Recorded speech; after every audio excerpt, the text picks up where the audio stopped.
Number 2.3, question number 1, fill in the blanks with the help of commutative and associative laws.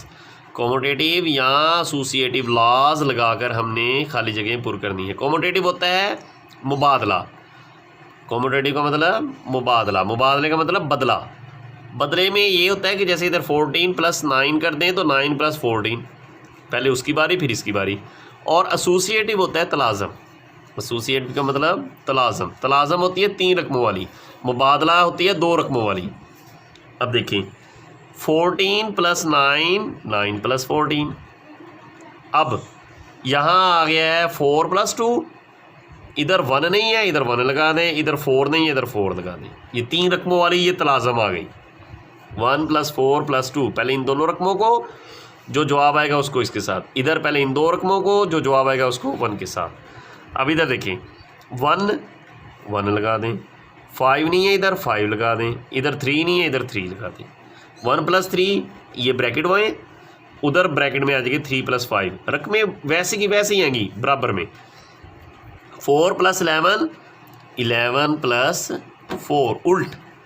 अब यहाँ 4 की पहले बारी आई थी, इधर 11 को पहली बारी दे दें और 4 को एंड पे ले जाएं। 5 + 7 + 9, तो अब इधर हमने, इधर ये ब्रैकेट पहले हल हो रही है, इधर हम हल करेंगे 9 + 7 को और 5 को बाहर रख देंगे ब्रैकेट से। अब अगला सवाल है +7, इधर +6 है।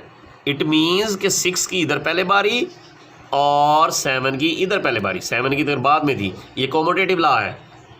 कॉमोटेटिव में पहले एक रकम की बारी फिर दूसरी रकम की बारी, ये भी कॉमोटेटिव लॉ है। इधर 13 पहले आ रहा है, इसका मतलब है इधर 13 बाद में आएगा। इधर 11 पहले आ रहा है, इधर 11 बाद में आएगा। Commutative law.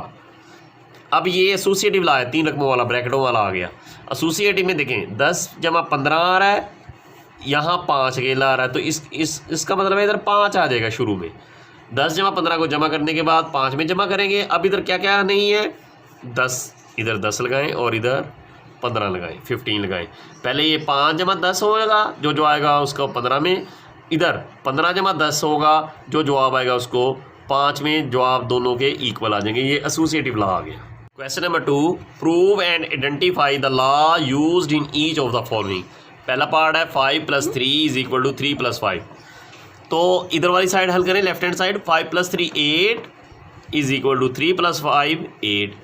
ये देखिए 5 + 3 पहले 5 लगा है, इधर पहले 3 लग गया है, तो ऐसा लॉ कहते हैं हम कॉमोटेटिव लॉ।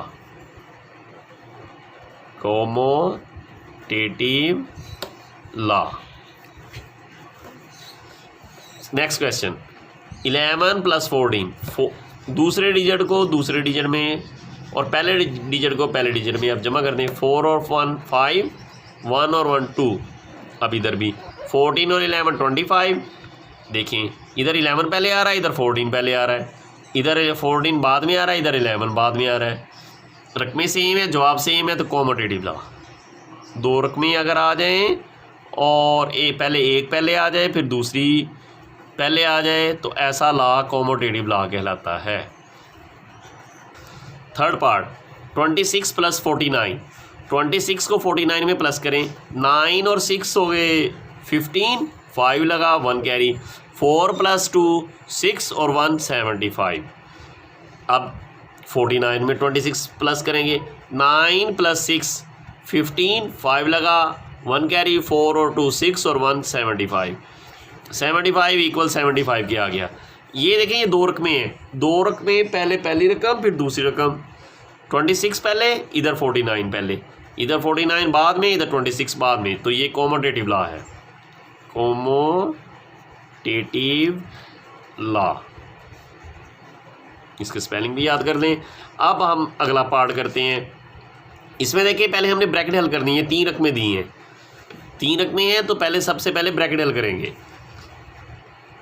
5 और 9 14, 4 लगा, 1 कैरी, 1 और 1 2 24। 15 + 9 24 + 6, 6 + 24 30 आ गया। अब इसकी बारी, पहले ब्रैकेट हल करेंगे। 6 + 9 15 + 15, 15 + 15 30 हो गया। 30 30 के इक्वल आ गया। तो ऐसी रकमें जिसमें पहले 2 ब्रैकेटें एंड वाली हल हो और दूसरी तरफ पहली 2 रकमों की ब्रैकेटें हल हो, एसोसिएटिव लॉ कहलाता है।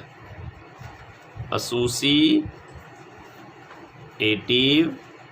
लॉ, ये दोनों लॉ एडिशन के हैं, विद रिस्पेक्ट टू एडिशन में लिख सकते हैं हम, विद रिस्पेक्ट टू एडिशन। इधर भी आप विद रिस्पेक्ट टू एडिशन लिखते हैं, विद रिस्पेक्ट टू एडिशन, जमा के लिहाज से।